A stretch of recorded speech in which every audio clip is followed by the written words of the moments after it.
Hello, મારું નામ છે દિનેશ બાલચંદ્રન અને હું આ નવા ફંડ વિશે કહીશ જે અમે શરૂ કરવાના છીએ, જેનું નામ છે SBI balanced advantage fund. Balanced advantage fund રોકાણકારોની બે સંભવિત સમસ્યાઓ ઉકેલવા માંગે છે. પહેલી સમસ્યા છે મૂળભૂત માનવ વિચારસરણી, જ્યાં આપણે બજારની બોટમ્સ પાસે રોકાણ કરતા અચકાઈએ છીએ, પણ જ્યારે બજાર ટોચ પર હોય ત્યારે રોકાણ કરવામાં કમ્ફર્ટેબલ માનીએ છીએ, જ્યારે મૂલ્યાંકન દેખીતી રીતે ઘણું વધી ચૂક્યું હોય છે. બીજું, એવા ઘણા રોકાણકારો હોય છે જેઓ થોડું ઇક્વિટી રિસ્ક લેવા તૈયાર હોય છે, પણ તેઓ બજારના ઘટાડાથી ડરે છે, જે પ્યોર ઇક્વિટી મ્યુચ્યુઅલ ફંડ્સમાં અવારનવાર જોવા મળે છે.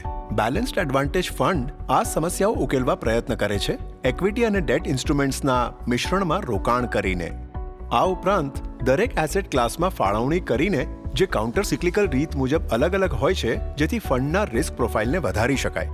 SBI બેલેન્સ્ડ એડવાન્ટેજ ફંડમાં કર આકારણીના દૃષ્ટિકોણથી અને લાંબા ગાળાની ઇક્વિટી અને આર્બિટ્રાજના સંયોજનથી અમે આ ફંડમાં ઇક્વિટી કર આકારણીની ખાતરી કરીશું. હવે અમારી પાસે આ ફંડમાં પોર્ટફોલિયો રચના માટે ત્રિસ્તરીય પ્રોસેસ છે. પહેલું ચરણ જે છે તે છે એસેટ ફાળવણી, જ્યાં અમે ઇક્વિટીમાંની ફાળવણીમાંની ટકાવારી અને ડેટમાં ફાળવણીની ટકાવારી નિશ્ચિત કરવાનો પ્રયત્ન કરીએ છીએ.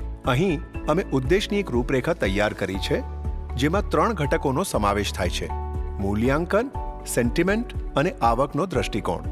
મૂલ્યાંકન માટે અમે માત્ર ઇક્વિટી મૂલ્યાંકનો જોતા નથી, પણ અમારે ડેટ મૂલ્યાંકનની સરખામણીમાં માર્કેટમાં વખતો વખત ઇક્વિટી મૂલ્યાંકનો જોવાના હોય છે. અમે જોયું છે કે સાપેક્ષ મૂલ્યાંકનો એ નિરપેક્ષ મૂલ્યાંકનો કરતાં વધુ મહત્વના હોય છે. આ ઉપરાંત ઇક્વિટી મૂલ્યાંકન વિશે બોલતી વખતે અમે માત્ર વર્તમાન મૂલ્યાંકનો જોવા નથી માંગતા, પણ સંપૂર્ણ આર્થિક ચક્રની સરેરાશને આધારે આવક આધારિત મૂલ્યાંકનનો વિચાર કરવાનો હોય છે. ઇક્વિટી જ્યારે ડેટની સરખામણીમાં વધુ ખર્ચાળ લાગે ત્યારે અમારે ડેટમાં વધારે ફાળવણી કરવાની હોય છે અને ઇક્વિટીમાં ઓછી. હવે જ્યારે એસેટ એલોકેશનની વાત આવે ત્યારે મૂલ્યાંકન બહુ મહત્વનું પાસું બની જાય છે. અલબત્ત લાંબા ગાળા સુધી બજારો ઓવરવેલ્યુડ અથવા અંડરવેલ્યુડ રહી શકે છે. આથી બહેતર એસેટ એલોકેશનના નિર્ણય માટે અમે ઇક્વિટી સેન્ટિમેન્ટને મહત્વના પાસા તરીકે ઉમેર્યું છે.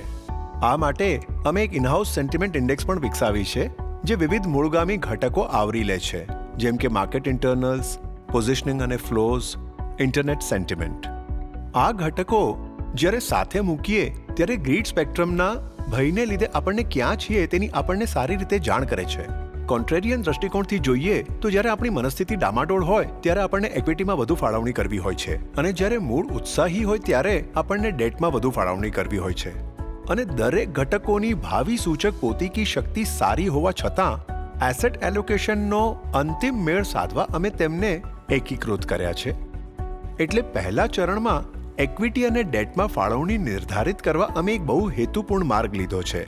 બીજા ચરણમાં ઇક્વિટીની ફાળવણીમાં અમારે સાઇઝ સ્ટાઇલ જેવા ઘટકોનો વિચાર કરવાનો હોય છે કે અમારે ફાળવણી કઈ રીતે કરવી large cap stocks versus small અને મિડ કેપ સ્ટોક્સમાં, કેટલી ફાળવણી કરવી સિક્લિકલ સ્ટોક્સ અને ડિફેન્સિવ સ્ટોક્સ વચ્ચે, કેટલી ફાળવણી કરવી વેલ્યુ સ્ટોક્સ અને ગ્રોથ સ્ટોક્સ વચ્ચે.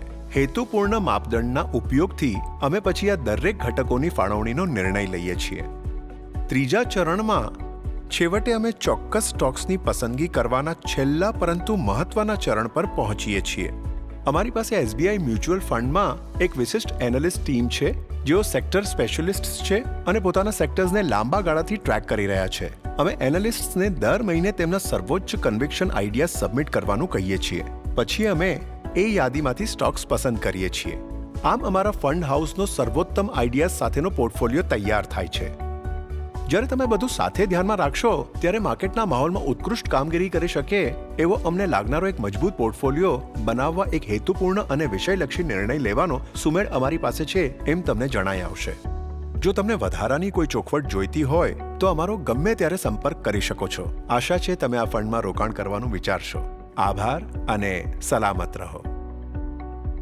મ્યુચ્યુઅલ ફંડ્સમાં કરાતું રોકાણ બજાર જોખમોને આધીન છે. રોકાણને લગતા બધા દસ્તાવેજ કાળજીપૂર્વક વાંચી જશો.